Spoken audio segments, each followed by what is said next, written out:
And we are live with Rewind-A-Dynamite. I am John Pollock alongside Wai Ting. And on behalf of everyone, let me exhale. Yeah, it is Wednesday. It's our weekly marathon. I guess a sprint, you can call it. Feels like a hard cardio session. You know what I mean? Like you've got a lot of energy afterwards, but my God, do you burn a lot during it? Yeah, it's a lot to keep up with if you're trying to take notes at the same time. Why do we do this? It's a great question. How are you doing? Doing all right. Yeah, not so bad. How are you? I'm doing good. I'm doing very good. Okay, I believe it. I actually believe it this time. Why? Why so good? Well, mainly, you know what I've been doing a lot of lately, Wai? I'm really becoming you. You and I are like merging into one human being. I've been doing some Lego. No. Yes. Really? Yes. Well, I actually got you something for your birthday recently, and I didn't know you were doing some on top of that. Beyond. Yes. For everyone that wants to know, this is what Wai got me. It is a bonsai tree. Bonsai? Yes. Yes. Bonsai tree. That is correct. I would love to say that look at this magnificent 18 plus Lego that I did all by myself, but I would be taking credit from my wife and 4-year-old son that largely did the heavy lifting on this. It was tricky. It was a little tricky. I do become a frustrated Lego builder at times. I got you the bonsai tree because you had told me that, in trying to build a Lego set with your son, you actually found it quite relaxing. And so I felt like, well, what was going to be more relaxing than, a bonsai tree, an art form created for the sake of relaxation. I'm sorry to hear that it actually ended up frustrating you a bit more, but No. It was more so just I came to a standstill at it. You see, the other issue, I do find Lego very relaxing, but Max just got for Easter this big, it's this giant, what's the best way? It's like a giant bank, and then these robbers are coming, and you've got all this stuff to make. Like, it's a whole, village thing, in essence, or this, street corner. So I've been working on that, but you see, when I get going, it's like I'm doing all of it, and I had to be told, let Max do some of it. So I kind of got to be, hands off of it. So, that's more like my my jam is age 8 to 13 is that's a sweet spot. you know what? What might be a great way of doing it with him is you can possibly sort, or one person can sort, the other person can do the actual constructing. You can always split up tasks that way. That's to true. Make it more of a group event. I was looking today at those sports stadiums. Oh yeah, I was curious about these. Dude, they are expensive as hell. I mean, it's all expensive. Yeah, you're talking $350 for some of these soccer stadiums and stuff, which is nice. I saw the Home Alone set is, what was that going for around Christmas? That was the hot item. Wasn't it 500 or so? Well, John Cena, who actually happens to work at one of the stores, actually is in the chat, so maybe he can inform us. But well, yeah, I saw the price like today. that. It was you could get for $250 Canadian at the where I was looking. Is that so? Okay. Honestly, looking at it, I'm like, that's not crazy for this setup. It would take you a long time, and you'd have to store it somewhere. But $250 to me for a fun experience, I think $250 would be my absolute limit on some Lego contraption. I don't think I could go into that $350 range. Well, Lego is certainly testing the limits because they know very much. Anytime you see one of their new box designs that's all black, I mean, they're targeting people, presumably with disposable income upwards of $200, $300, $400, $500, $600, $700, or $1,000 that some sets are coming out now. My goodness. So they're really testing their limits. And you know what? From the sounds of it, people line up for these things on release day, and they're always, I suppose, quote unquote, limited edition. So they continue to do really well, it seems. Do you go for complex items to put together, things that are going to be, I don't know what the difficulty range maybe they grade it by. I just go by what the recommended ages are. Oh, I mean, I go by like just things that look cool or like things I'm personally interested in. I tend to focus on a lot of like themes.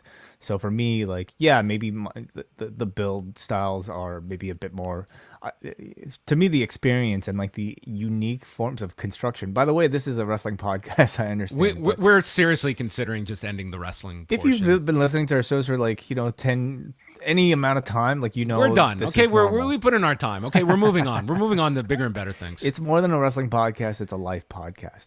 But a theme I've really got into recently, and this might be of interest to you, is a set called Speed Champions, which is focused on like actually these cars right in the background. Okay, I can see them. They're just like they're tiny, they're not that expensive, they're like $20 each, and like the build techniques are actually like really advanced, or at least like very unique. We're talking like half plates, we're talking like plates building on the side, and it's all focused on cars. So I would highly recommend if you're looking for something to jump onto. Yeah, I'm contemplating going to one of the Lego stores nearby over the weekend, but I don't know if that'll be a good idea. You gotta call me up. Like that sounds like a great time. I might. We'll see what's dropping. What are the big items? But that I was eyeing that Home Alone thing. I was like, listen, that might be. I don't know if I'm ready for it yet. But like 250 didn't scare me off. 500 is like, okay, get out of here. That's I can't invest that in Lego. But seems like a really nice, maybe something to aim for Christmas. Maybe get a nice little Christmas fun going starting now, and by the time Christmas rolls around, hey, perfect purchase. Well, we will see. Tonight we have Dynamite to go through, and as we went over on the news show today, no Hangman Page on the show tonight due to COVID. And Dave Meltzer was reporting tonight that apparently, like, the show had to be heavily rewritten with Page obviously figured into it. And we did get the announcement though, just flat out Hangman Page, CM Punk at Double or Nothing, and a promo from CM Punk. So we do have our main event with a month to go to the pay-per-view. And I think they set it up pretty well. Like it was, people popped for the announcement. It was big when they made it, but obviously I guess Page was figured into this show in a big way. I mean, watching the show, I didn't necessarily feel like his presence was missed. I felt like his presence was actually there in the form of this announcement and in the form of Punk's promo, even though he physically was not there. So I felt certainly like they managed to get to whatever they needed to. But I suppose where would he have figured into the show? Something with Punk face to face in ring at a bit I would more think length? so. I think probably the post match you could have done. Like Punk was going to be on commentary, and they don't know, or we don't know when Page when they were made aware that Page wouldn't be available. But yeah, I mean, obviously he could have been figured into different ways, and maybe just have a more elaborate way to get to the match or a back and forth. But again, you have 4 weeks of TV before this match. I don't think this match needs a whole ton of build either. I mean, we got a great promo tonight. We'll get probably some great promos from Hangman as well, and it's CM Punk going for a world championship at 43. Like the story kind of sells itself, and I think people are going to be pretty hyped for the match, and we will see what that means on pay-per-view. Punk going for a championship. Agreed. Yeah, it's a match that kind of sells itself on paper. I mean, the fact that Punk has been moving up the rankings, and yes, he is ranked number one as part of their ratings, their rankings, I should say. I think that we've already been through the journey, and so the build has already begun before they've even announced the match. What if CM Punk had come back in September and he was just the general manager and he was Tony Khan's assistant, and then Punk came out all these months later and he goaded Hangman Page into signing an open contract and then jumped Hangman from behind and then announced next week title match? Right, yeah. And then the match happens. Punk gets DQ'd, but somehow restarts it because he has GM powers, and then a count out, yeah. And then his pals could come in and help. Sting and Darby could come in. It's 3-on-1. You could have gone that way too. Sounds awesome. Yeah. Before we get into the review, just want to let everybody know that we have up next, coming up on Thursday, as well as Bushby and Thompson's Wrestling Experience. It's a doubleheader at Post Wrestling. So Bushby and Thompson will be discussing the Cruiserweight Classic of 2016, starring WWE hopefuls Kota Ibushi and Zack Sabre Jr. And then Are they talking about the whole thing or just the finals? Well, I don't know. Because if it's the finals, those two are not a part of it. Well, I was told that they were originally Martin told me they were talking about the finals, but then they're tweeting about watching like all these other matches. So it might be an amalgamation of the Cruiserweight Classic. The highs, the lows, the contract handed to breakout superstar Cedric Alexander because of his huge show-stealing performance. The sky was the limit for all of them, yes. It absolutely was, yeah.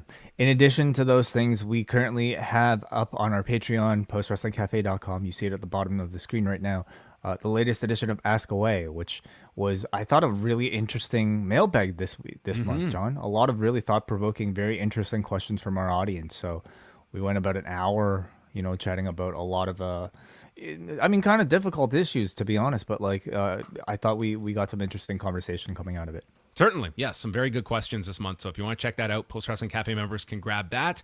This week, Rewind to SmackDown will be dropping on Saturday afternoon for patrons. So look out for that Saturday. We will not be live on Friday night. So we have that to look forward to. And today's update, if you want to check it out, 800 words on Formula One ratings and quite a bit too on all the various news that is going on. So all of that can be found at postwrestling.com. Tonight, Dynamite took place from the Liacouras Center in Philadelphia, Pennsylvania, and out comes CM Punk with his Bret Hart hoodie. And I got a sense that Bret Hart was a bit of a theme throughout. They didn't mention Bret at all. I mean, it was centered all around Owen, and I mean, it was both of them. It was Bret and Owen. Yeah. There were quite a lot of references here in this match as we kick off with Dax Harwood and Cash Wheeler in the qualifying match for the Owen Hart tournament. And the two come out from the respective sides of the entranceway, and the whole crowd is chanting FTR as they walk to the ring, and they unveil their Hart Foundation style trunks with the pink and black with the skull. And then CM Punk is on commentary as well, explaining the Danhausen joke from a few months ago, explaining who is hair and which one is bald, if you can't tell the two apart from one another. I still have trouble figuring out who's Dax and who's Cash. Really? I kind of do, yeah. They're not exactly names that I think are that, for me at least. I've always had trouble figuring out who was Dash and who was, what were their old names? Dash and Dawson? It was Scott Dawson and Dash Wilder. Dash Wilder. That was it.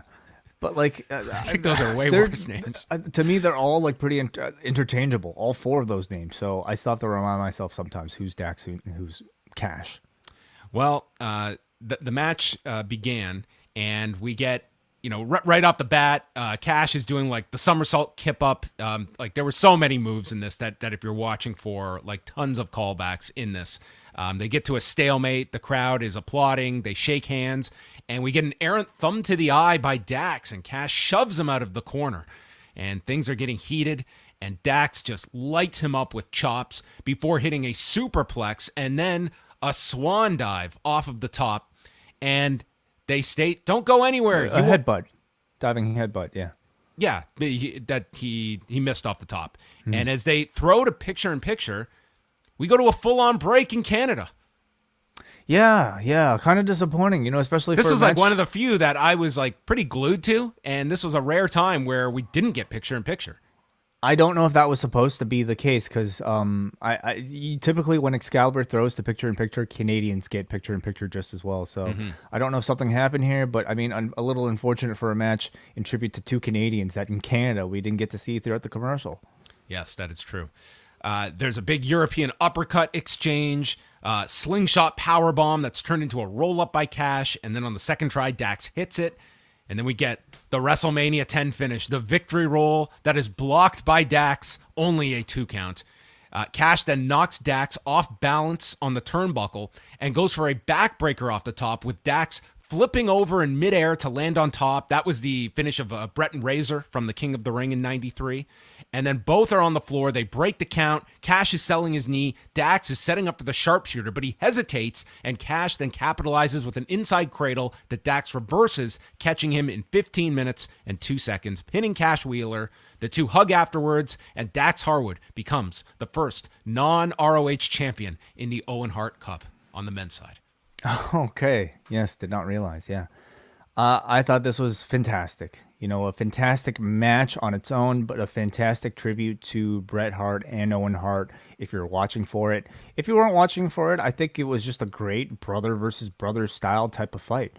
You know, these two I thought did a great job of establishing their, I think, evenness throughout the match. They did a great job falling into some sort of confused, unintentional dispute between the two, so that they were able to escalate. And you know, the choice of having, I would say, Dax mainly playing the babyface and which one is Cash is the bald, right? The choice, Cash is the one with the hair. Cash's hair, okay. Yes. The He choice is hair, Dax is bald. The choice of having hair play heel and bald play babyface and moving on to the tournament, I thought it was probably the wise choice. You know, he's the more vocal one of the two and probably the one that the fans are more likely to cheer. But either way, they were cheering for both of them by the end. It was a very good match. Yes. Nicknames we could go by too. Hair and bald, okay.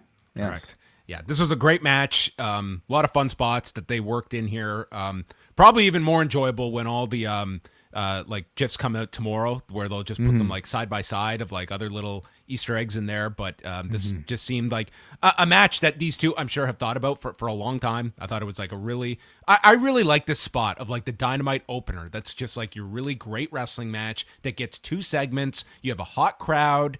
And it's just a great start to the show. Like, it gets you in that wrestling mode, and all of a sudden you're like 20 minutes deep into the show. And I really like just that pace of starting things off. I like it too, yeah. And you know, it doesn't involve any sort of gimmicks. That's what you usually save for the main event. You know, the opening match is usually, I mean, a combination of star power plus just solid wrestling. So from there, we go to CM Punk, who they put up the graphic, will challenge Hangman Page at Double or Nothing. The fans cheer, and Punk reacts. It's like, yeah, I got it. And he gets on the mic. He puts over the last match. He says he has never been in a locker room with as much talent as this one. And back in September, or in August, when he came back, he asked himself if he could still do this. And now he can say, hell yeah, I can still do this. And he is a fan of Hangman Page, and that without any disrespect for any opponents except Eddie Kingston, everything up until now has just been a warm-up. I love that these two still take their shots at one another at every turn. That the second they ever want to go back to this, it's ready-made. Well, what they had, I mean, I think we barely scratched the surface of the last time that they met. So there's still so much more story to be told, and both of these two know it's, you know, at least Punk on Punk's end, continuing to keep Eddie's name out there. It got a big reaction here, and it'll continue to get a big reaction whenever they do meet. And both of them know to push this when they have the largest audience possible, when it's Punk speaking on Dynamite and when it's Eddie Kingston on the long and winding Royal Road. Like, those are that's where you cut your money promos. Mm-hmm. He thanks the fans. He wouldn't have made it to Double or Nothing without them. And it's taking place in Las Vegas. I'm not a gambling man, but I will always bet on myself. And he is going to bring the fight to Hangman, and he will go until the wheels fall off. So just a great setup promo from CM Punk, and we have our 4-week build beginning now. Really, the build had already started, but now we have the clear direction of where we're going for May 29th. Yeah, and presumably this was probably the segment that was heavily edited, probably likely involving a lot more with Adam Page, but, you know, I wouldn't be able to tell that there was anything wrong with it, because CM Punk is just that capable, that confident, and just that great of a promo, that he just comes out in this situation, feels very genuine in reacting to this is what he's been fighting for, you know, for months now, trying to get to this level where he feels like he's finally able to ask himself, is he good enough? Is he good enough to even make it to a world championship match? And the answer was yes. So his excitement, I thought, felt very genuine. Nobody does a rallying cry like group promo like a CM Punk. I personally prefer like this sort of Punk rah-rah promo than, like, let's say, a Cody Rhodes type of rah-rah promo. But, you know, they're both very good. But, I mean, the Punk one, I thought he was just great here. It already feels like a really big match. I'm hyped. You know what the tie-in could have been if you were going from this match with Punk on commentary to announcing this match is Page involved here, and you go back to when he was going to try and become the first AEW champion, and who was there to present the title to the winner? It was Brett. There you go. This guy is pretty much the mascot of AEW. Is Bret Hart? Like it's Without it's actually all appearing Bret. on the show. Yes, like Wow. he's pretty much like this deity that is. Well, hey, I will say, like amongst all the legends that are out there, like who is there somebody that's more respected than Brett among an AEW crowd? You know? Today, probably not. Like Yeah. of that status. I think Brett gets brought up, at least lately. Brett seems to get brought up more than Shawn, like more than Taker, more than Flair. Like who else is really would you consider to be of that level? Yeah, like for this North generation, it's Bret Hart.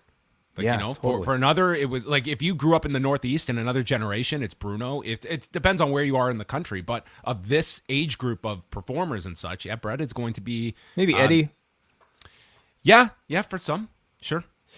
They go through to the next match, first we go to the back where Dan Lambert and Scorpio Sky do a promo listing off his accolades, his 402-day unbeaten streak, and was screwed out of the title in his second defense, and gives Guevara credit for past latter moments, but there can only be one face of TNT.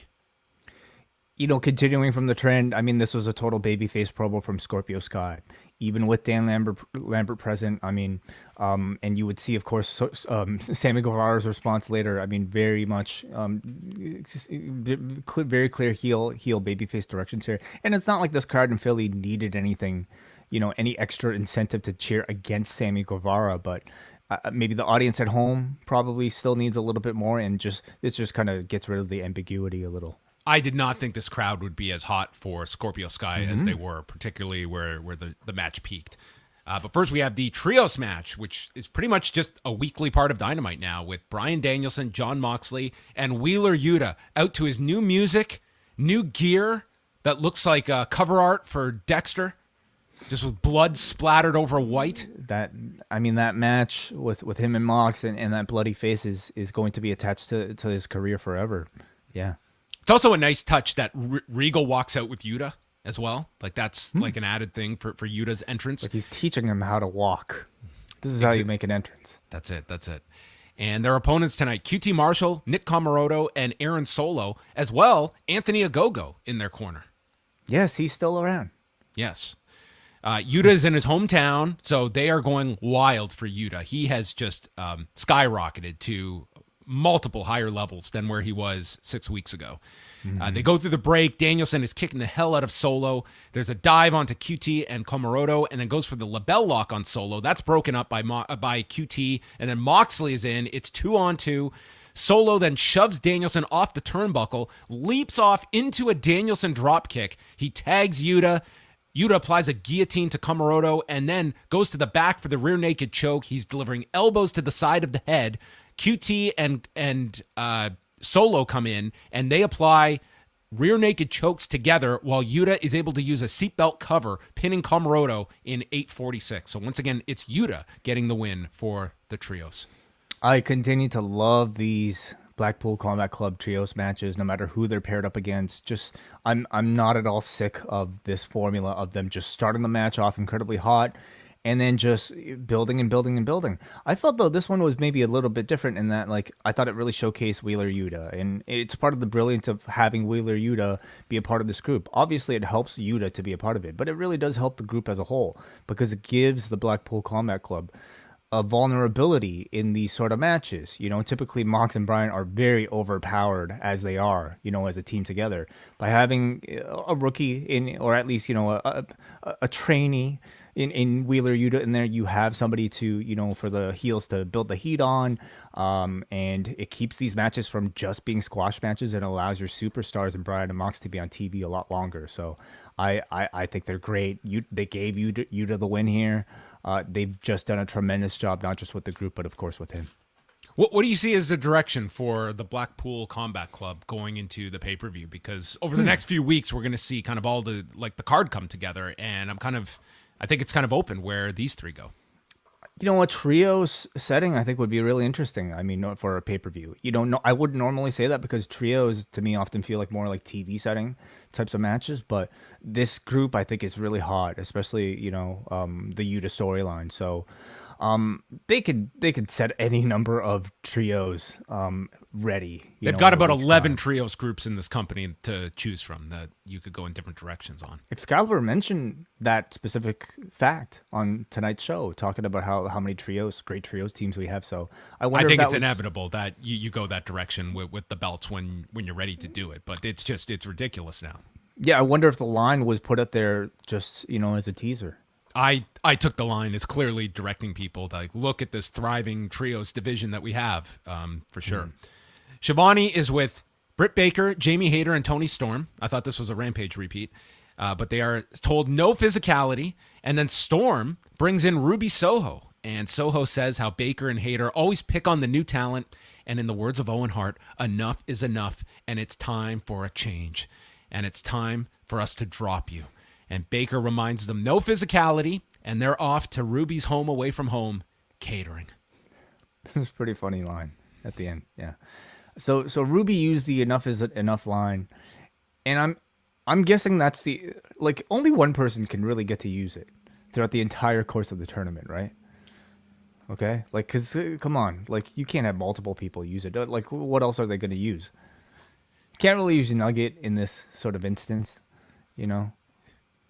Yeah, well, that are you saying you can only use the line once throughout the whole tournament? Yeah, in reference to Owen. Right. Well, they used it up here, I guess. This was their one. This was the time. This was the time for it. Ruby Soho backstage segment in a repeat from Rampage.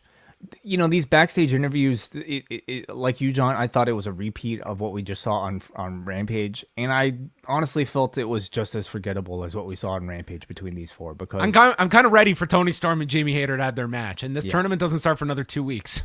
Dude, I feel they've done multiple of these interview segments. It's okay, you're gonna have a match. Yep. I don't think, unfortunately, any of their personalities besides Britt Baker really comes across that strongly here. To me, Toni Storm is still somebody who's still trying to find that voice of who she is in AEW. Soho is fine, but I would hardly say that she's good or it pops out of the screen. I think they need to do more than this. And I don't know why AEW continues to stick to this one women's match, quota for these Dynamites, but I would love to see just even a quick squash match involving two of the baby faces or two of the heels against two no-name people, and then promo, same treatment they give for the men. I don't really understand why they don't put. Give us something on Toni Storm, why she's here in AEW. Give us some backstory on Toni Storm. If she's kind of just idle for these weeks, they're not ready to start the tournament yet. Both have qualified. Give us a little bit more depth on Toni Storm. I know what's been brought up about some of those video packages that you don't want to lose viewership, but to me it's I'm looking long term. Okay, would you have been fine with a dip on Rampage to air 3 minutes of that road to for Cash and Dax? That thing was phenomenal. I'm not saying the whole 8 minutes, but 3 of it. Yes, okay, we'll take a dip there, and that many more people are going to have 5 days before this match on Wednesday. I watched that. I couldn't wait for this match after watching that. Agreed. I know a lot of people, anytime we mention anything involving NXT 2.0, they will just cast it aside as if it's garbage. But that show does a wonderful job of introducing new people by, doing video packages. They put a lot of work in their extra video production. We talked about this afternoon, the video they did for Wesley. In a short amount of time, you had a good-looking piece of footage that told me exactly what the story is supposed to be. And that's something that we haven't had yet for Toni Storm on a Dynamite. Tony is with Jurassic Express, and Jungle Boy says he doesn't want to sound like a sore loser, but he just didn't take advantage last week and win when he could have against Kyle O'Reilly.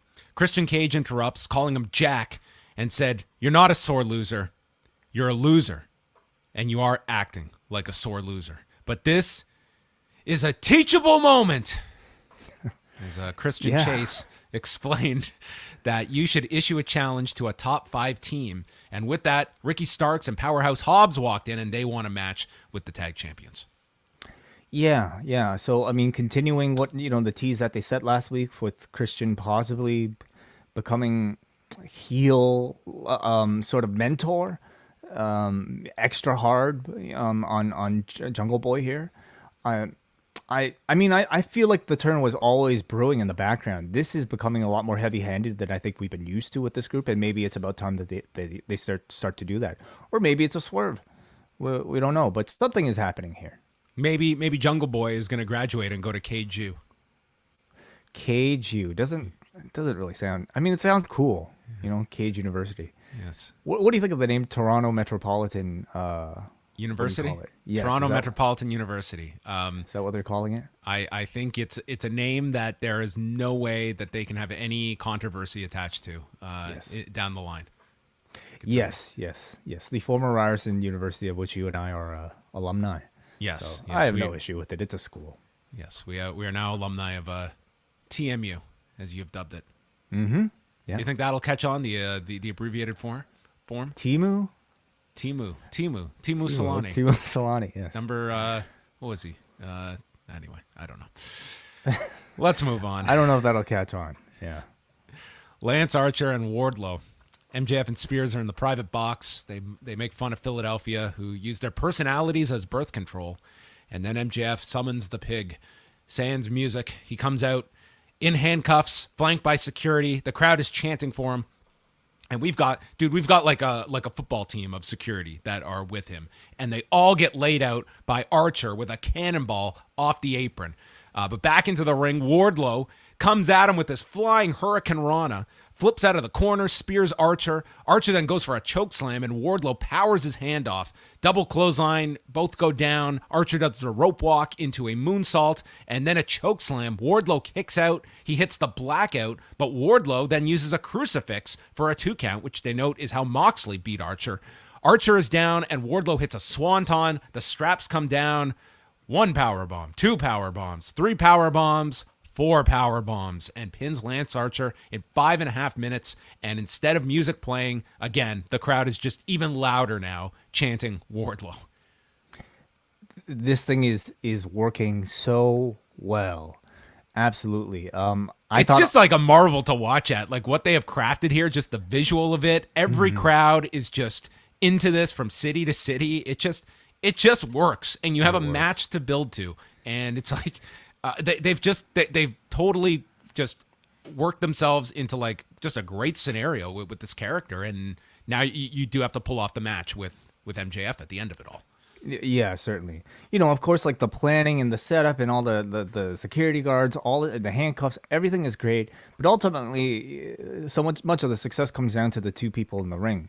I thought Archer is fantastic. Like, he's always spectacular in any sort of scenario that you put him in, and this match was no different. He was spectacular to watch and provided a wonderful canvas for our Wardlow to defeat and do his work in. Wardlow, I think what's really starting to stand out to me about him is he's got great facial expressions. When he's powering up for those comebacks. This is a match where we actually saw him have to fight from behind a bit here. And I thought he showed great intensity in powering up for all of those power bombs. And it's contrasted by how calm and cocky he looks when he's walking out handcuffed with the security. So he's a guy who I think really understands and is looking really comfortable playing this role. When they do the match with MJF, does that have to be a long match, or can you do this in a smaller amount of time? Like a squash? Not a squash, but I'm not saying like 15 to 17 minutes. Like that's 15 minutes. Long. I'm saying that's long. How about like under 10? Under 10? They could. I mean, depends if it's TV or pay-per-view. I don't think this audience wants to see Wardlow doing 15, 20-minute matches. Well, how long was this one? This was 5.5. 5.5. But I thought it at least gave you a glimpse of what he looked like fighting from underneath. And MJF is gonna like cheat like hell with Spears in his corner and who knows what else that. And it shows that this audience has enough, desire to want to see him overcome obstacles. So I think you could drag something, north of 10 minutes. The next segment was the Jericho Appreciation Society coming out. There was this moment where they start playing Judas, and they cut to this child in the crowd covering his ears. This was the best cutaway that AEW has had. This was perfect. Whoever found this kid right at that perfect moment, covering his ears as Judas played, I just thought it was brilliant. A great directorial choice. Ange Parker calls Tony Khan the greatest promoter ever, and they have given the Jericho Appreciation Society this time because sports entertainers are what are best for business, and then refers to the AEW Galaxy. and they have promised them no physicality. And both sides have agreed to this. So they summon Eddie Kingston, Santana, and Ortiz, who come out. Ortiz is still wearing Parker's shoes around his neck. And Jericho demands an apology from the three of them. Ortiz searches and brings out the middle finger. Santana then does an even longer setup for this joke. It comes out of his wallet. During this whole time, Eddie Kingston is just pacing around the ring. There is no performer out there that makes me more anxious than Eddie Kingston as I'm watching him. Like, he just is at an intensity that is almost uncomfortable to watch.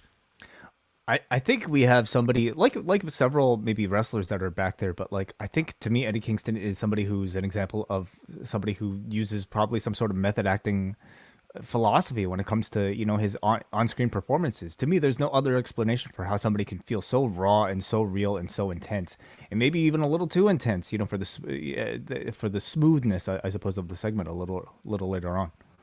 Santana tells Jericho that you turned on the two guys that knew you better than anyone, who were in the trenches with you, and Garcia cuts them off. And Garcia is mocking them and refers to Eddie Kingston's manicured eyebrows and is trying to goad them. I thought Daniel Garcia was great here. Are his eyebrows that nice? I've never honestly noticed. I'll take a closer look next time. I haven't noticed, but I mean, Eddie Kingston did not denounce this statement. In fact, he made reference to his eyebrows after, so I think it was a pat on the back. Are they? They're nice. Yeah, they are pretty nice. I'm looking at them. You've seen better, obviously, based on your No, they're good. I mean, are they manicured? Does it require a level of manicuring? Maybe he's waxing. Sure. Yeah. Do you take care of your eyebrows? Not really. I should. I have pretty bad eyebrows, I think. Yeah. Yeah. There was a guy in our high school who once like shaved his eyebrows off for the hell of it. Why? I don't know. I don't know. Fan or something? It was just like, man, why would you do this? It's very bizarre. I don't know. Well, sure, why not? It's like it's such a small thing, but without them, you're a different person. Like, totally. They're like glasses. Yes. But reverse or facial hair. Yeah. Very much. So Kingston takes over. He says, I hate this crap. This sports entertainment crap. We are going to get you. Stop with the crap. Let's fight. Jericho reminds him it's 5-on-3. You guys are too dumb to realize that. And we're going to take you out one by one. And we're putting a hit out on you. Eddie Kingston, you may as well have like just poured gasoline and lit a match. Okay. With Eddie Kingston's reaction here. Do you know what a hit means? When you say hit in my world, you end things, as he makes a gesture of a gun to the head of Chris Jericho. Jericho asks, are you going to hit me and get fired from another company? Nobody else wants you. Just stand there and do what you're told, bitch. Kingston says, I can smell the fear, and he backs up Jericho in his chair and threatens to put him in the ground as Jericho is just frightened by these words as they leave. I thought this was a tremendous segment in terms of just these guys. This is a violent man who is going to get very violent with the sports entertainers who are playing around to do like some wrestling storyline. And this man is out to kill. The contrast is wonderful. And you see a segment like this and it almost feels like the sports entertainers group was created for Eddie Kingston, because what more opposite can you get of somebody who is not a scripted promo, who is not blocking his shots that carefully. If there's anything that's being blocked, it's, Jericho's microphone being blocked out of Eddie Kingston's face, because there's a bit of an awkward moment where like Jericho had to ask somebody to pick up the mic, but to me it added to the realism, it added to the rawness of it all. It was intense television, which I thought was great. Could you imagine Eddie Kingston in his face? I'm going to put you in the ground, and Jericho telling him to face the hard cam when he says the go home line. That's hilarious. That's great. All the guys in the show, whenever they're doing their submissions, they have to look at the hard cam. In fact, they should turn guys specifically to look at the hard. Like Daniel Garcia, next time we see him in a match, I hope every finisher or every submission is in front of the hard cam. That's great. Did you see the interview QT Marshall did? I cannot remember the outlet. I apologize, but he was talking with Pat Buck about some of like Vince McMahon's just like, I guess some of his pet peeves, and one of it is when the two guys are fighting on the floor and you throw them into the ring, the idea of like rolling multiple times would not make sense in a real setting. So Okay. you'd only, I guess, roll over once. Right. I'm fascinated at like how that penetrates his universe. That is a thing that drives him crazy. But I we love can't hearing say- those stories. We can't say he doesn't care about realism, Vince. He just maybe cares about his distorted view of reality. Not at all. Yes, the man who once wrestled God. Yes, Interesting. can't roll a man over twice. But anyway, I thought Jericho was fantastic in this segment as well. You know, you need somebody to serve things up for an Eddie Kingston to unleash on, and he did a tremendous job of that. yeah. And I guess the other thing is, these two finding two others. Like they really made a big deal about the numbers disadvantage. And Who would fit, do you think? yeah, it's a good question.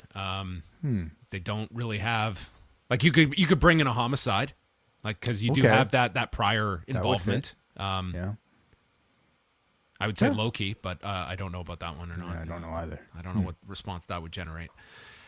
So then we had Serena Deeb and Hikaru Shida in the Philadelphia street fight. And Shida brings out a chair.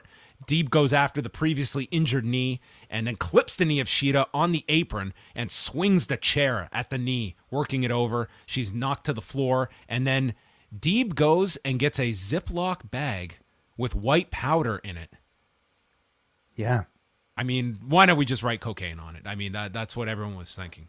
Could you imagine watching this out of context if you're not a wrestling fan of what this was? I mean, a Ziploc bag full of white substance here, and it gets thrown into someone's face. Well, I don't know. Have you not done much baking in, I suppose, in your kitchen? Like, like I wasn't jumping to cocaine myself.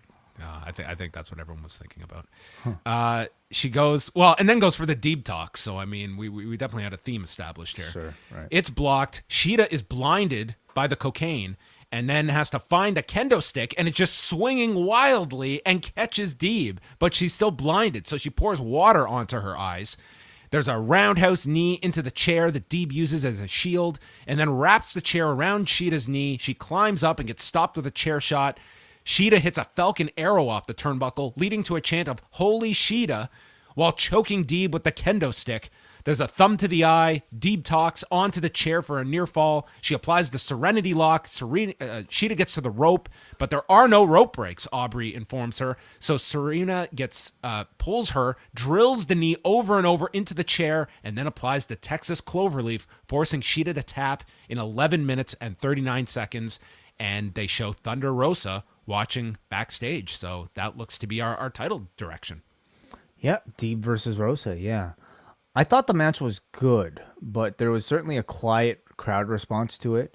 And I thought it was also important to know that this did not take place in the 9:30 slot. This was closer to the top of the hour. This was around like 9:15ish. I thought Maybe a little wasn't it earlier. before? Yeah, the earlier than crossover that. segment was like the Jericho Appreciation Society, and then this was right after that. Sure, that's right. Yeah. And I personally, like, I had somewhat mild interest in the feud because it's the 5th time we're seeing the match. I don't know if that might have affected things, or maybe I don't know, maybe it's something about just the crowd itself and how they viewed this particular match. But to me, the positives of the match were that, like, I really enjoyed Deeb's creativity with the weapon usage. She's somebody who I think seems to show anytime there's like some sort of unique stipulation, she's been able to show, like, whether it be with her time limit challenge or whatever, like, she's been able to exhibit a lot of great creativity. So what did you think? I liked the match. I wouldn't say it was their best of the 5. I thought the crowd, like, at different points seemed to be like really into Shida at different points. If there was a drawback for me, I thought the weapons actually limited them in a sense, where I feel that these two, without all of the weapons, probably would have had like a hell of a wrestling match. Like, I really enjoy Serena Deeb's style.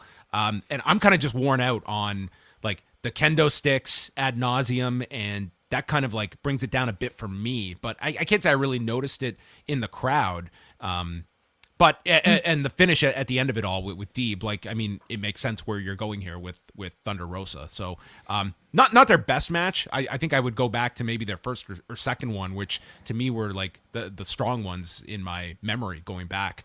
But I thought this was like fine for what it was on the show. And they were putting over the fact that this was the final. So for now, at least, where does Shida go from here? Because I feel like she's due for some sort of change. You know, can you make Hikaru Shida a heel? You could. I think that you really need to come up with something like a whole new character for her. You can certainly do it, and maybe you are at that point where she's gone through this war with Serena Deeb and come out the losing end of it. That could justify a character switch of some sort. I'm very high on Hikaru Shida, but she hasn't brought it all together yet. I think it's just she's missing something, and maybe that is a character transformation or something. But like I've seen her really excel at moments, and others where she really hasn't risen up to the moment as well. Like it's been like this up and down for her throughout her time, and she did have the injury in there as well. I hope she like finds like just putting it all together, because I think she has a lot of natural talent and is a pretty good babyface, but I think she's at a point where it's not that level of babyface where the crowd like loves Hikaru Shida and is so behind her in like a big mega babyface type of way. But maybe looking at her as a heel is a direction to try. Some form of evolution, I think is in store. I agree with you, John. Like, we've seen her have some level of success like a good level of success as AEW champion, but I think the bar is set higher now after having a Britt Baker be champion, and I think doing a great job with it. Having a Jade Cargill around and showing as much personality as she has. So I hope to see the next evolution in Hikaru Shida. Lexi Nair was with MJF and Shawn Spears. He referred to her as Lindsay, and then when she went to correct him, he pretended to be apologetic and then screamed at her to get out of his frame. And he is calm for a reason, because he has a plan for Wardlow. He calls up the big man and offers him 6 figures for one match. And next week, Wardlow, you're going to face someone bigger, taller, and smarter than you. And you can't teach that. 6 figures? That's a lot. Is that what I don't is know that if what Impact's Cass is charging on the indies? I don't know if Impact's paying that much. 6 figures is quite a bit for one match. But yeah, tease here of W. Morrissey. Maybe it includes the cents at the end. So really, a grand. Yeah, $1,000. Okay, that's you cover the trans and the hotel on top of it, so that's it. I said 6 figures. It's a wrestling 6 figures. I didn't tell you where the decimal point was going to be. No, not at all. Yeah. He's a heel. So yes, it looks like we're gonna have 2 Impact talent on the show next week. Will he be Kaz XL or W Morrissey? I think both names that could use some work. I think so as well. Yeah. Get Vince on the phone. We need a new name. W Morrissey. He's a guy who I think should drop his first name. 100%. That letter, we don't need, take that decimal point and eliminate the W. Yes. Fuego del Sol is laid out on the stage. The House of Black come out to remove his mask, but a figure is in the ring that we are led to believe is Alex Abrahantes, and we hear his voice on the speakers throughout the arena, warning the House of Black about messing with them, and they will get burnt. And dressing like this, we have been waiting for the right moment to blindside you. And with that, Penta Oscuro walks out, followed by the returning Pac. And then Abrahantes walks out from the back. So they look, and the disguised figure unveils himself, and it is Rey Fenix with a shovel. And the others hightail it, except for Buddy Matthews, who gets hit with a super kick. He hits the super kick, but then gets hit with a springboard spin kick and a double stomp. And then the House of Black get hit with a triple dive by Penta, Pac, and Phoenix. And this was when Excalibur noted the growing trios division that AEW is employing. That is right. Yeah. I thought the reveal was done well. It got a great reaction from the crowd, and highlighted to me by the moment of the wonderful dive that you got to see between the Death Triangle, who I feel like we haven't seen as a trios in quite some time. So they immediately felt really hot on their return, and this feud was taken up a notch for sure. Phoenix has been out since the beginning of January with that elbow injury, that nasty looking elbow injury that he sustained. But it's this Saturday he's on the Triple Mania card, teaming with Vikingo against the Young Bucks. So that's a pretty big match to be coming back to. Well, he did have an arm brace, an arm brand, an elbow pad he was wearing, John. So I think he'll be more than fine. Okay, well then the brace to brace yourself. Shivani interviews Swerve and Darby, going over their history, and they're going to meet on Rampage Friday in the Owen qualifying tournament match. Swerve says instead of calling them friends, they're rivals that beat up one another. Says that Darby has grown up and he looks forward to beating him on Friday. Darby says that this is his house. He's been here since day one and will show him why this tournament is Darby's tournament. Yes, Darby's tournament. Yeah. Darby sounded good. It's a match on Rampage. It's cool. Yeah, I think it's cool for like if you like Swerve enough to like tune in on Fridays, but it's a nice bonus. I wouldn't say it's like a big attraction to me.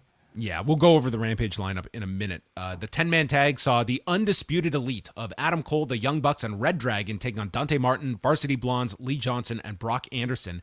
Cole, Fish, and O'Reilly came out by themselves wearing their Undisputed Elite t-shirts while the Bucks came out with their own entrance, minus the shirts. Julia Hart is just seated on the steps, really needs to get this eye checked out. It looks like it is not healing. In fact, it might be getting worse. It is getting worse, yeah. Adam Cole had his shoulder taped up. Matt ducks as Dante clotheslines Kyle O'Reilly, and then Matt gets flung over Kyle at the beginning. Lee Johnson came in with a Tope Con Hero, and then Dante with a springboard crossbody. We go through the break as the Undisputed Elite regroup on the floor. The Bucks save Kyle, super kicking Johnson, and then the Bucks and Red Dragon are arguing, but they cool down, and they end up finishing off Lee Johnson with a 4-way BTE trigger, and then Cole just hit the boom and pinned him in 6:33. Cole was not all that involved in the match. It was really just the finish. And then afterward, Cole and Red Dragon put their shirts on, they hand a pair to the Bucks, and they put on the t-shirts, and all five pose towards the hard camera. Yeah. Seems like just a way to kind of, continue the story of will they or won't they be united, and this week they will be united. So maybe they'll... How do you think this shirt will do well? Yes, I imagine this is going to be a pretty good seller for them, I would think. And I would say the 10-man, it was more so just establishing the five as a 5-person team. I wouldn't say this was some blowaway match. There were some nice spots to it, but very short with a picture-in-picture and only 6.5 minutes. So not like a big all-out kind of Young Bucks style match. And then Matt Menard is backstage directing the camera out to the parking lot where Santana and Ortiz are laid out, and we see Jericho launch a fireball at Eddie Kingston. So my only question is whether it was Tony Khan or Chris Jericho that read the Sheik's new book. Great question. Yeah, this had to be I'm willing to bet Sheik Tony. inspired. I thought Tony too, but I could see Jericho reading the book as well. I mean, I feel like Tony would be able to fit a book somehow, like in between the Jaguars. I don't know. I don't know where this guy is sitting down and reading a 300-page book. Maybe he got the audio version. I don't know. Maybe. I thought it was a well-executed fireball angle, but I was kind of feeling like if they wanted to make it sports entertainment, I think Jericho really should have run him over with a car. A vehicular angle, yes. Fireball's more like from the territory days, I didn't mind. Like it's been a long time since we've seen like a fireball angle, and it probably keeps Kingston out until the pay-per-view, so you can hold this off until Double or Nothing. I would think. Like you have to really sell a fireball. I don't know if you've ever been hit with a fireball. I've not. I don't know where you even get fireballs. Well, I used to have. When I was growing up, we had a barbecue that the ignition button didn't work. Yeah. So what you'd have to do is like you turn it on and then you just throw the match in. Oh, and no. Okay. Dude, it would like explode. It was just like nuts, and it was like there were some close calls. That does not sound like the right way of doing that. Well, it was not. It was not. I do not encourage anyone to make sure the ignite key works. Don't do what I did when I was a kid. Or just get a microwave. Another great solution. So Rampage on Friday night, actually taping now. We have Swerve Strickland and Darby in the Owen Qualifier. Danhausen and Hook. So the graphic comes up, dude, this crowd goes nuts. Mm-hmm. And I wonder how many of them could see the fine print that it said face-to-face confrontation on it. Probably not too many. I think they were just I would think it was picture. a smaller percentage than the amount that cheered wildly, thinking they're getting the match. But I wonder how much they hold that one off until they do it. Jade Cargill, Red Velvet, and Kiera Hogan against Willow Nightingale, Sky Blue, and Trisha Dora. Which is cool. Like Trisha Dora is a great talent. So I don't know how long they will get time-wise because there's a fair amount here on Rampage on Friday. They also announced Colton Gunn against Keith Lee. That should be quick. And then Samoa Joe against Trent Beretta for the ROH TV title, which came with a video package after. And Trent never winning an ROH title of any sort during his time there. That will change on Friday.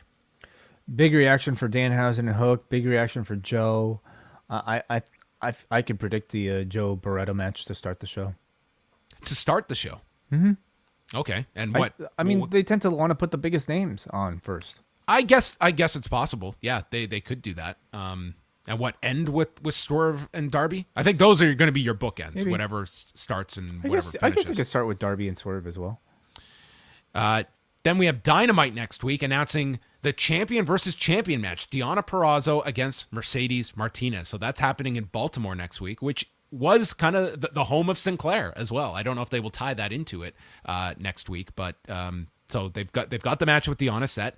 Wardlow against Mystery Man, that you are led to believe is Morrissey, and Jeff Hardy against Bobby Fish in the Owen Hart qualifier. So some interesting matches. I wouldn't say anything that blows you away on paper for Dynamite next week. We will see what else is added to the show. Yeah, I'm sure you'll get something involving, Punk or Page, probably maybe making a return if he's okay. And of course the Blackpool Combat Club.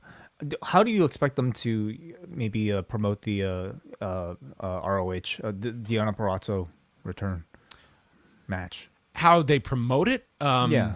Like, I guess they'll have Impact footage. They'll have some footage from ROH. Yeah, well, I would imagine, like, they've obviously worked out something with Impact, probably, like, given Cass and Purrazzo that, yeah, I would imagine that they have some kind of footage. Or they they have ROH footage, right? They would have ROH footage, yeah, which would be kind of our first example of using ROH footage on Dynamite since the sale, right? I don't think they've used any past footage since the announcement, have they? No, I don't recall right now. Yeah. Anyway, Sammy Guevara, Scorpio Sky ladder match for the TNT title is our main event. Guevara walks underneath the ladder, making out with Conti, and the ladder is used right away. Guevara hit a German suplex on the ramp, and then he's climbing, but gets pulled down, and we have two ladders. Guevara climbs the ladder, and he is too far away. So with Sky on the floor, he hits this insane corkscrew dive. And dude, it looked like he wrecked his shoulder coming down here. This was such a nasty landing. They go to picture in picture, and Guevara is down on his back for like 80% of this picture in picture. Bryce is checking on him the whole time. Ty is getting involved with Scorpio. And then eventually Guevara gets to the floor and pulls another ladder into the ring. So he continued here. Dude, this looked brutal. Yeah, it did. Yeah, there was a lot of concern on Twitter after seeing the spot, and they're probably still. I mean, he finished the match. He did a whole lot more crazy spots after that, so we hope that he's fine. But that was not a pretty landing from what looked to be like a Phoenix Splash type of senton. Yeah, it's like he didn't have a whole lot. Like Sky was not that far out, so it was almost like up and then it's straight a vertical down. drop. Yeah, it was just it looked really, really bad. So we have two ladders in here. Sky is on the main one, climbing for the ladder, when Guevara springboards off another from the corner and is caught with a cutter by Scorpio off the main ladder. Yeah. Not quite as good looking as the Cody spot, but still, like, coming off of what Sammy took earlier, it was definitely like I had to wince at it. Ambitious when you've got that precedent with the Cody Guevara one that was not all that long ago either to try to replicate it. So then Scorpio Sky brings out a ladder that is wrapped in barbed wire, of course. Sky gets caught with a standing Spanish fly onto this barbed wire ladder, and then Guevara grabs Lambert, and Conti enters the ring, kicking him in the balls, which the crowd boos Dan Lambert getting kicked in the balls. This prompts Paige Van Zant to run down, and they start brawling alongside the guys. She's using knees from the clinch, and then hitting her with strikes in the corner, as Jim Ross notes her bare-knuckle background now. Guevara and Ty then drop them. They make out again, and Ty leaps onto the back of Scorpio Sky as he's climbing. Van Zant gets onto Sammy's back, so both sides, they're climbing with the women on their back and continue to fight. The women get dropped. Sky and Sammy are still on the ladder, and as Guevara gives him the middle finger, Scorpio bites his finger. Mm-hmm. Yeah. Yes. This was our second night in a row with someone biting another guy's finger. Actually, it was we got that with Mandy Rose and Roxanne on Tuesday. That is correct. Finger biting. Finger biting. That's allowed. Is it biting? Well, you can't fish hook, or you can fish hook actually in wrestling. You can do anything in wrestling. I guess you can do whatever. We've never had a fish hooking match. Pete Dunne does it every match. That's joint manipulation. But I guess sure, all is fair, especially in a ladder match. Sky falls down after the striking battle, and Guevara's climbing, but Sky returns, tips the ladder, and Sammy comes down onto the barbed wire ladder that is up against the ropes. Holy shit. Mm-hmm. Yeah. The place is going insane at this point because they believe Scorpio Sky may have an avenue to win, and he starts climbing. Sammy returns, springboarding onto the ladder. Sammy gets knocked down again, and the crowd again is just so hot here, and he grabs the belt, and this place just goes nuts as Scorpio Sky improves to 60-17 and wins the TNT title for, what is this, the second time? Second time, yes. All right. The TNT title lineage is vastly growing by the month. Yeah, I mean, seeing this result, like, I guess it does continue to make me question, like, why did we have that Sammy reign in the middle? What exactly was the purpose of it? I understand maybe wanting to build to more moments. I don't know. Maybe they saw this coming somehow. Like, because I have to imagine the Sammy Guevara baby heel turn wasn't always going to be in the works, and therefore the Scorpio Sky babyface turn, if this is the lasting babyface turn, wasn't always going to be in the works either. But seeing the result here, they got to run with this. It's much harder to create an organic babyface that the crowd loves, and Scorpio Sky has never been more over as a babyface until this moment because Sammy Guevara and Ty Conti are such a great heel act, that's managed to get him there. So I don't know if they're going to have to change course with Frankie Kazarian, with Ethan Page, and Dan Lambert coming out of this, but I hope they run with Sky as a babyface. Yeah, and Paige Van Zant as well, like kind of more so in this babyface role, and they're obviously going with that. And it'll be interesting with Paige. Like, she is training with Gangrel, but she's also got a fight now in July, so she's kind of balancing that once like her camp is really picking up. So Ethan Page, Lambert, and Van Zant all celebrated in the ring, and then Frankie Kazarian walked down and congratulated Scorpio Sky, which should be the next TNT title match. Yeah. Dude, Sammy Guevara did some just insane stuff in this match, and after the fall, still did a lot of ambitious offense throughout this. But man, this crowd, they were. Do you think this crowd was so hot for Scorpio Sky winning or Sammy Guevara losing? Yeah, it's. I think it's a combination of both, but I mean, certainly, I don't know if Scorpio Sky would have received the same reaction had he beaten, any random Frankie Kazarian. Yeah, I don't think so. It really is a kind of a combination of, I think, everything, but it does show you that they have a really hot heel act right now in Sammy and Ty Conti, and I think a very good, like, very hot babyface act potentially in Scorpio Sky with Dan Lambert. But the question is, how do you alter a Dan Lambert promo? I mean, you can argue that he is already a babyface promo, Lambert.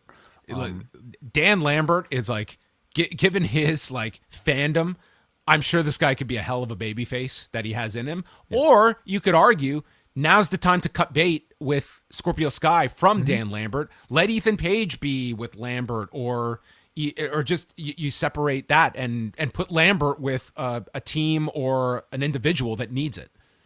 Yeah, that's right. Yeah. Do we? What about Paige Van Zant versus Ty Conti? Like, it seems like they might be building some sort of mixed match. Like, do you think Paige wrestles before this fight that she's got coming up?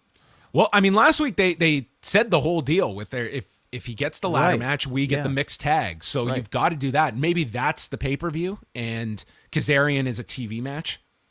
Right. Okay. Interesting. So yeah, we still have that coming out of this as well. So this feud isn't done. No. I imagine it continues with the mixed tag after this. So that was Dynamite. I thought like the high points were, this ladder match. It was very scary at times. I think they're really pushing it very far with some of these stunts that hopefully Guevara was fine after this. But I gotta say, Harwood and Cash had a terrific opener. I really like the trio stuff with the Blackpool Combat Club is clicking effectively. Wheeler Yuta came off again, like such a star in this. I really enjoyed the Jericho stuff with Kingston. Like I thought that segment, it worked, and you're building towards that. And I guess you had a little bit of a dip with like the street fight. And I'd even say like the 10-man, I think depending on where your expectations were on what type of a match that was going to be, it was more so just an establishment match. But a good episode of Dynamite overall. Like it's hard to, be too critical on this show that had some very strong wrestling on it. Agreed. Yeah, good match. Good show overall.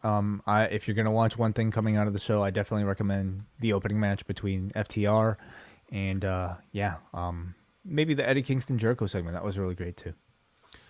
Let's move on to forum.postwrestling.com, where you can always leave your feedback after Dynamite. We are going to start things off.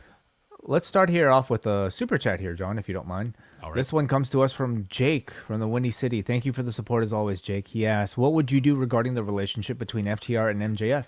Maybe Max turns on them, or is it fine just quietly parting ways with one another?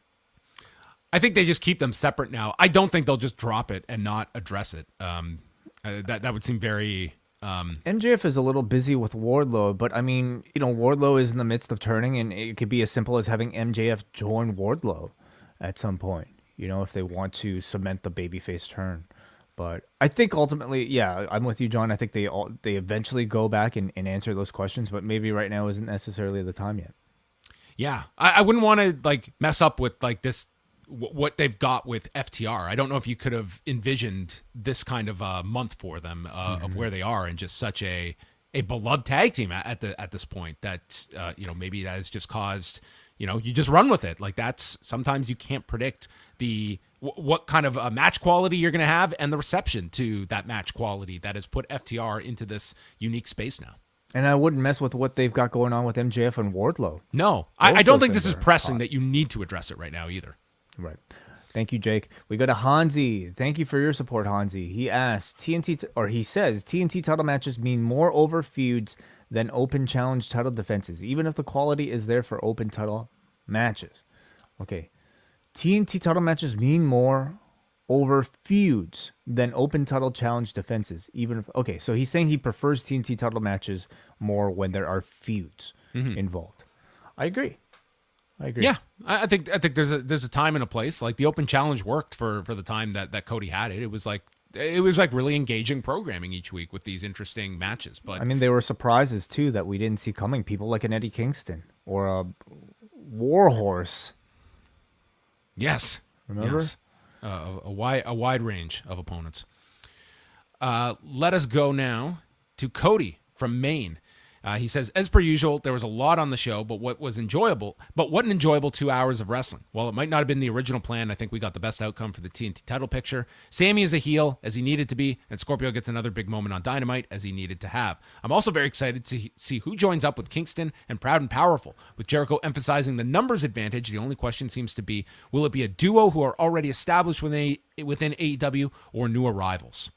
Yeah, so we talked about that. It's obviously, it would make sense that they go out and find two more after their leader is taken down with this fireball, and eventually we do the 5-on-5. Yeah, does this company need more new arrivals? You know, could it be somebody from Ring of Honor that we're not thinking of? It could be.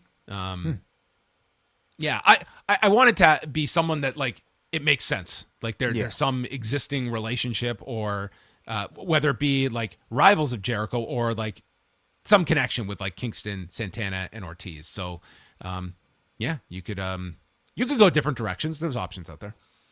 Okay, we go up next to Jesse from the Six, who says, "Why did they end Sky's undefeated streak just to give the title right back to him? What purpose did that serve?" Your guess is as good as mine, Jesse. While there have been some entertaining matches, I think the booking of the TNT title has been a mess since autumn when Sammy first won it from Miro. They should have just kept Miro as an undefeated TNT champion and built to a TNT champ versus world champ match or something. Which leads me to my next question.